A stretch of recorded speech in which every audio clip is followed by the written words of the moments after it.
महाभारत युद्ध में रोज एक से बढ़कर एक चक्र व्यूह रचे जाते थे, जिसमें से कई व्यूह तो अर्जुन तो क्या इंद्र देवता या किसी भी देवता के लिए तोड़ना मुश्किल था।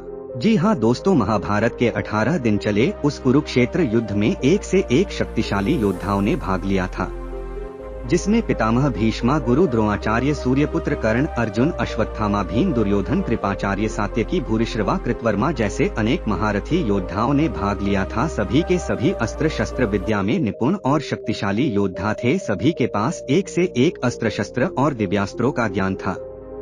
जिस प्रकार शक्तिशाली योद्धा से युद्ध जीता जाता था, इसी प्रकार युद्ध की व्यूह रचना भी सर्वाधिक महत्व था।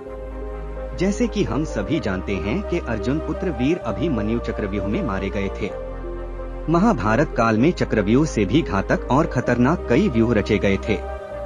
जी हाँ दोस्तों, महाभारत युद्ध में कौरव और पांडव दोनों पक्षों की ओर से कई खतरनाक और घातक व्यूह रचे थे, जिसमें फंसकर बड़े बड़े महारथी योद्धाओं को मृत्यु प्राप्त हुई थी। आज जानेंगे 18 दिनों तक चलने वाले उस महाभारत के भीषण युद्ध में पहले दिन से आखिरी 18वें दिन तक कौरव और पांडवों ने कौन कौन से व्यूह रचे थे। दोस्तों, क्या आप जानते हैं किस दिन कौन से व्यूह को रचा गया था? किस दिन कौरव ने कौन सा व्यूह रचा था और किस दिन पांडवों ने कौन सा व्यूह रचा था? यदि आप इस बारे में कुछ भी जानते हैं तो वीडियो को होल्ड करके अभी ही कमेंट में जाकर लिख दीजिए। यदि आपकी बात सही निकली तो हम आपको मान जाएंगे।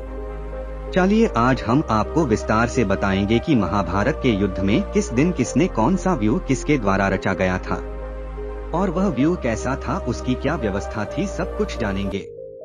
शुरू करते हैं पहले दिन से। महाभारत युद्ध के पहले दिन कौरव सेना ने पितामह भीष्म के नेतृत्व में सर्वतोमुखी दंड व्यूह की रचना की गई थी।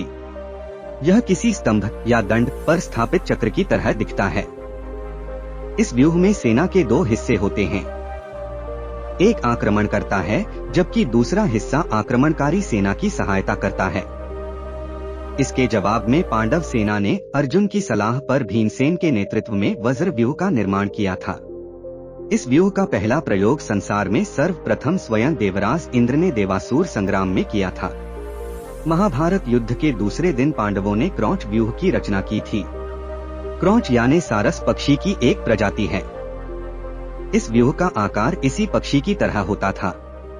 इस क्रौंच पक्षी के आकार का यह व्यूह अत्यंत आक्रामक होता है, जिसका निर्माण शत्रु सेना को भयाक्रांत करने के लिए यानी सेना में डर पैदा करने के लिए किया जाता है।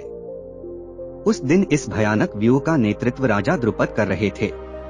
क्रौंच के नेत्र की जगह कुंतीभोज थे, गले के स्थान पर सात्यकी की सेना थी और भीमसेन और धृष्टद्युम्न दोनों अपनी अपनी सेना सहित क्रौंच के पंखों का निर्माण कर रहे थे।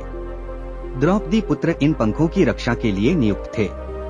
इसका मुकाबला करने कौरवों की ओर से भीष्म ने गरुड़ व्यूह का निर्माण किया था। इसे क्रौंच व्यूह का प्राकृतिक शत्रु माना जाता था। भीष्म स्वयं गरुड़ की चोंच के स्थान पर खड़े होकर नेतृत्व कर रहे थे। कृपाचार्य और अश्वत्थामा उनकी रक्षा कर रहे थे। द्रोण और कृतवर्मा नेत्रों की जगह थे। त्रिगर्त और जयद्रथ अपनी अपनी सेना सहित गरुड़ के गले की जगह थे। दुर्योधन और उसके भाई गरुड़ के शरीर में सुरक्षित थे, जबकि राजा बहतबाला गरुड़ की पूंछ के स्थान पर खड़े होकर पीछे से रक्षा कर रहे थे। महाभारत युद्ध के तीसरे से दिन कौरवों के लिए पितामह भीष्म ने पुनः गरुड़ व्यूह बनाया था। उस दिन इस व्यूह का सामना करने पांडवों ने अर्जुन के नेतृत्व में अर्धचंद्र व्यूह की रचना की थी। अर्धचंद्र के दक्षिणी छोर पर भीमसेन जबकि बाईं छोर पर अभिमन्यु नेतृत्व कर रहे थे। सेना की अग्र पंक्ति में युधिष्ठिर मौजूद थे, जिनकी रक्षा में सेना सहित राजा द्रुपद और राजा विराट लगे हुए थे। इस व्यूह के शिखर पर स्वयं अर्जुन अपने सारथी भगवान कृष्ण के साथ स्थित थे। महाभारत युद्ध का चौथा दिन कौरवों ने मंडल व्यूह का निर्माण किया था। यह व्यूह अत्यंत रक्षात्मक होता है और इसे भेदना अत्यंत कठिन होता है। इस निर्माण के मध्य में सेनानायक होते हैं और सेना कई छोटे छोटे टुकड़ों में बंटी होती है, जो अलग अलग महारथियों के नेतृत्व में सेनानायक को घेर कर खड़ी होती है। पांडवों ने श्रृंगाटक व्यूह द्वारा उत्तर दिया था। श्रृंग अर्थात पशुओं के सींग के कारण इसका यह नाम पड़ा था। महाभारत युद्ध के 5वें दिन कौरवों ने मकर व्यूह की रचना की थी। इस व्यूह का निर्माण आज के समय की शार्क की तरह दिखता है। पांडवों ने अर्जुन, युधिष्ठिर और धृष्टद्युम्न की सलाह पर शेन व्यूह की रचना की। यह गरुड़ व्यूह का एक प्रकार था जो गरुड़ की जगह शेन अर्थात बाज जैसा पक्षी। महाभारत युद्ध के छठे दिन पांडवों ने मकर व्यूह चुना था। उस दिन कौरवों ने क्रौंच व्यूह का निर्माण किया। पंखों की रक्षा भूरिश्रवा और राजा शल्य कर रहे थे। महाभारत युद्ध के 7वें दिन कौरवों ने फिर से मंडल व्यूह बनाया था, जबकि पांडवों ने पुनः उसके सामने वज्र व्यूह का चुनाव किया था। महाभारत युद्ध के 8वें दिन कौरवों ने कूर्म व्यूह का निर्माण किया था, जो कछुए से प्रेरणा लेता है, जिसके उत्तर में पांडवों ने त्रिशूल व्यूह बनाया था। महाभारत युद्ध के 9वें दिन कौरवों ने सर्वतोभद्र व्यूह की रचना की। सर्वतोभद्र का अर्थ है सभी दिशाओं से सुरक्षित। इसके अग्र में स्वयं भीष्म थे और उनके अलावा कृपाचार्य, कृतवर्मा, शकुनी, जयद्रथ इत्यादि भी रक्षा में प्रयुक्त थे। इसके सामने पांडवों ने नक्षत्र मंडल व्यूह की रचना की थी। पांचों पांडव सेना के अग्रभाग में नेतृत्व कर रहे थे। अभिमन्यु, कैकय बंधु और राजा द्रुपद सेना के पीछे से रक्षा कर रहे थे। महाभारत युद्ध के 10वें दिन कौरवों ने असुर व्यूह की रचना की थी। इसका सामना करने के लिए पांडवों ने देव व्यूह बनाया था। पांडव सेना का नेतृत्व शिखंडी कर रहे थे, जिनकी रक्षा के लिए उनके दोनों ओर अर्जुन और भीम स्थित थे। उनके पीछे अभिमन्यु और द्रौपदी पुत्र उपपांडव थे। साथ में धृष्टद्युम्न और सात्यकी भी मौजूद थे। महारथियों से सजी इस टुकड़ी का काम था भीष्म को घेरकर मारना, जिसमें वे सफल रहे।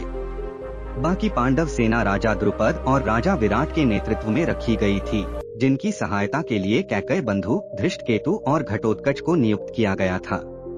महाभारत युद्ध के 11वें दिन भीष्म की बाण शया के बाद कौरव सेनापति पद संभालने वाले आचार्य द्रोण ने शकट व्यूह का निर्माण किया था। शकट का अर्थ होता है वाहन। यदि आपने बैलगाड़ी या घोड़ागाड़ी देखी है तो बस उससे बैल और घोड़े को अलग कर दें, जो बचेगा उसे शकट कहते हैं। इस व्यूह के अग्रभाग में शकट के जुआ कावर की तरह सैनिकों की पतली घनी रेखाकार रचना होती है, जिसके पीछे बाकी सेना लंबे दंडों में खड़ी होती है। पांडवों ने भीष्म पर को पराजित करने के बाद अपनी विजय का पूरा लाभ लेने के लिए पुनः भयप्रद क्रौंच व्यूह का निर्माण किया था। महाभारत युद्ध के 12वें दिन कौरवों ने गरुड़ व्यूह का निर्माण किया था, जबकि उसका सामना करने के लिए पांडवों ने अर्धचंद्र व्यूह की रचना की थी। महाभारत युद्ध के 13वें दिन कौरवों ने द्रोण के नेतृत्व में युधिष्ठिर को बंदी बनाने के लिए चक्र व्यूह का निर्माण किया था। कौरव सेना को 6 स्तरों में सजाया गया था, जो कि चक्र की तरह लगातार घूम रहे थे। इन 6 स्तरों की रक्षा 6 महारथी कर्ण, द्रोण, अश्वत्थामा, दुःशासन, शल्य और कृपाचार्य कर रहे थे। इसके केंद्र में दुर्योधन और मुख पर जयद्रथ स्थित थे। कौरवों की रणनीति यह थी कि पांडवों में चक्रव्यूह के ज्ञाता अर्जुन और कृष्ण को युद्ध से दूर ले जाकर युधिष्ठिर को बंदी बनाया जाए, जिससे उन्हें विजय मिले। वे अर्जुन को युद्ध भूमि से दूर ले जाने में सफल रहे, जिससे पांडव चक्रव्यूह का कोई उत्तर नहीं दे सके। किंतु अभिमन्यु ने असीम पराक्रम दिखाते हुए अकेले ही चक्रव्यूह भेद कर उसके सभी महारथियों को अकेले ही परास्त कर दिया। इस भीषण वीरता से जब अभिमन्यु व्यूह के केंद्र में पहुँचे तो कौरव महारथियों ने उन्हें घेर कर मार डाला। अपने पुत्र की ऐसी मृत्यु का समाचार जानकर अर्जुन ने अगले दिन के युद्ध में सूर्यास्त के पूर्व ही जयद्रथ की हत्या की भयंकर प्रतिज्ञा ली थी। महाभारत युद्ध का 14वां दिन हुआ, जब युधिष्ठिर को बंदी बनाने में असफल रहने पर कौरवों के सेनापति आचार्य द्रोण ने अर्जुन के प्रण को असफल कर उन्हें स्वदाह की ओर प्रेरित करने के लिए और जयद्रथ को बचाने के लिए एक विशेष व्यूह की रचना की। चक्रशकट व्यूह नामक यह रचना 3 भिन्न व्यूहों शकट व्यूह, चक्रव्यूह और शुचि व्यूह का मिश्रण थी। इस व्यूह को अर्जुन तो क्या इंद्र भी नहीं भेद सकते। अग्रभाग में शकट व्यूह की तरह एक लंबी घनी सैन्य रेखा अपने पीछे चक्रव्यूह को छुपाए खड़ी थी, जिसके केंद्र में महारथियों से रक्षित शुचि व्यूह बनाकर उसके केंद्र में जयद्रथ को स्थान दिया गया था। शकट व्यूह की जिम्मेदारी दुर्योधन के भाई दुर्मर्शन को सौंपी गई थी, जबकि चक्रव्यूह की रक्षा स्वयं द्रोण कर रहे थे। शुचि व्यूह यानी सुई जैसे व्यूह में कर्ण, भूरिश्रवा, अश्वत्थामा, शल्य, वृषसेन और कृप को जयद्रथ की रक्षा के लिए नियुक्त किया गया था। इस तरफ जयद्रथ का वध करने के लिए अर्जुन ने अपने प्रण को पूरा करने के लिए खड्ग सर्प व्यूह की रचना की, जिसके मुख पर अर्जुन स्वयं काल की स्थिति में स्थित थे। उनके पीछे सर्प के फन पर धृष्टद्युम्न, उनके पीछे भीम, सात्यकी, द्रुपद, विराट, नकुल, सहदेव और युधिष्ठिर मौजूद थे। सर्प के गले पर उपपांडव थे और उनके पीछे बाकी पांडव सेना। जैसे सर्प एक लक्ष्य को डंसने के लिए लपकता है, वैसे ही पांडव सेना और अर्जुन कौरवों की ओर लपके। दुर्मर्शन को हराकर द्रोण से बचते हुए अर्जुन ने कौरवों को उस दिन अपने क्रोध का दर्शन कराया। फिर भी जयद्रथ तक पहुंचने में लगभग शाम हो गई थी। तभी भगवान श्री कृष्ण ने माया रचकर सूर्य को ढक दिया था, जिसे सूर्य को डूबा हुआ समझ जब अर्जुन की चिता सजाई जा रही थी और जिसे देखने जयद्रथ भी व्यूह के बाहर आ गया था, तब एकाएक कृष्ण की माया से बादलों के हटने से सूर्य देव का दर्शन हुआ और जयद्रथ वध के साथ 14वां दिन समाप्त हुआ। महाभारत युद्ध के 15वें दिन कौरवों के लिए द्रोण ने इस दिन भी चक्रव्यूह जैसे दिखने वाले व्यूह पद्म व्यूह का निर्माण किया। पद्म व्यूह एक खिलते हुए कमल जैसा दिखता था और चक्रव्यूह की तरह ही इसमें कई स्तर होते थे। पांडवों ने पुनः वज्र व्यूह का निर्माण किया।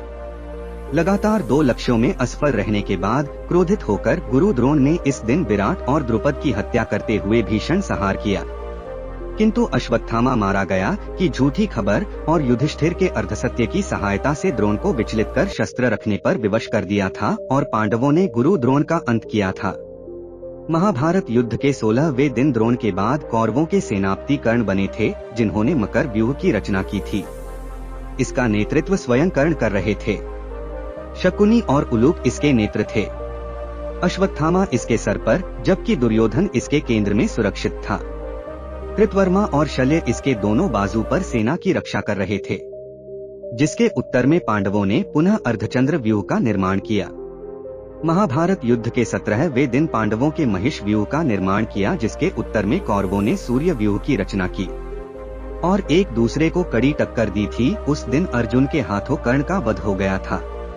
महाभारत युद्ध के अंतिम 18वें दिन कर्ण की मृत्यु के बाद कौरव सेनापति बने राजा शल्य ने कौरव सेना की रक्षा के लिए सर्वतोभद्र व्यूह की रचना की थी, किंतु अपनी बढ़त को परिणाम तक पहुंचाने के उद्देश्य से पांडवों ने एक बार फिर भयप्रद क्रौच व्यूह बनाया था, जिससे कौरव सेना पहले से ही भयभीत थी।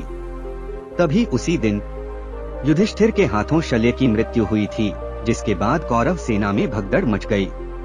दुर्योधन ने सेना संचालन की कोशिश की, किंतु अर्जुन और भीम गर्जन तर्जन करते हुए अपनी पूरी शक्ति से कई अस्त्र शस्त्र दिव्यस्त्रों से बची हुई पूरी कौरव सेना का संहार कर दिया था। इस दिन के अंत में कौरवों की ओर से लड़ने वाली 11 अक्षौहिणी सेना में से केवल 4 लोग ही बच गए थे। दुर्योधन, अश्वत्थामा, कृतवर्मा और कृपाचार्य ही जीवित बच गए थे। उसी दिन भीम से युद्ध करते समय दुर्योधन भी मारा गया था। इस प्रकार महाभारत के उस भीषण युद्ध में युद्ध नीति के एक से एक व्यूह रचे गए थे, जो कि उसके बाद आज तक के इतिहास में कदाचित किसी भी युद्ध में नहीं रचे गए। महाभारत की ऐसी रोचक कई बातें हैं जिसे बहुत कम लोग जानते हैं। ऐसी बातें जानने के लिए यदि अभी तक आपने हमारे चैनल को सब्सक्राइब नहीं किया है तो आज ही कर दीजिए। धन्यवाद।